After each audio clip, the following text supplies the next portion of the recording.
আজকে আমাদের একজন হাসনাত আব্দুল্লাহ নাই, আমাদের একজন আসিফ মাহমুদ নাই। যদি এরকম লোক থাকতো তাহলে কখনো নোয়াখালী বিভাগ না হয়ে তো ঠেকিয়ে রাখতে পারতো না। কারণ তার একটা ছোট উদাহরণ দিচ্ছি, হাসনাত আব্দুল্লাহ আর আসিফ মাহমুদের ক্ষমতাটা কেমন। ডক্টর জাহিদ একটা টক শোতে বলেছেন, আমি জানি না ততগুলো কিন্তু ডক্টর জাহিদ দিয়েছেন, তিনি একজন বিজ্ঞ মানুষ। সেটা হচ্ছে কুমিল্লার জন্য উন্নয়নের ক্ষেত্রে বরাদ্দ হয়েছে 2000 কোটি টাকা। হ্যাঁ, একটা জেলার জন্য 2000 কোটি টাকা। আর সে জায়গায় ফিরোজপুর কিন্তু একটা জেলা, সে জায়গায় উন্নয়নের জন্য বরাদ্দ হয়েছে 13 থেকে 17 কোটি সামথিং এরকম। কোথায় 2000 কোটি, কোথায় 17 কোটি, খেয়াল করেন।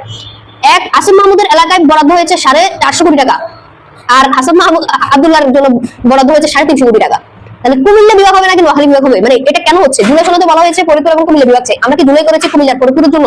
আমার এখানে দ্বীপ আছে, চর আছে, আমার এখানে যদি বিভাগটা হয় প্রশাসনিকভাবে যে উন্নয়নগুলো করা দরকার। আর এরা বলতেছে আমার সিটি কর্পোরেশনে আমার কিভাবে বিভাগ হবে? রংপুরের কি সিটি কর্পোরেশন ছিল? রংপুর কি বিভাগ হয়নি? ফরিদপুরে তো একটা পাবলিক বিশ্ববিদ্যালয় নেই। ফরিদপুর কোনোভাবে নোয়াখালীকে ক্রস করার সক্ষমতা নাই। তাই এখনো সময় আছে, আপনারা বৃহত্তর নোয়াখালীকে কেন্দ্র করে কুমিল্লা থেকে বের করে দেন, কিংবা কুমিল্লাকে সংযুক্ত করে নোয়াখালী বিভাগ করেন। দুইটা দাবি।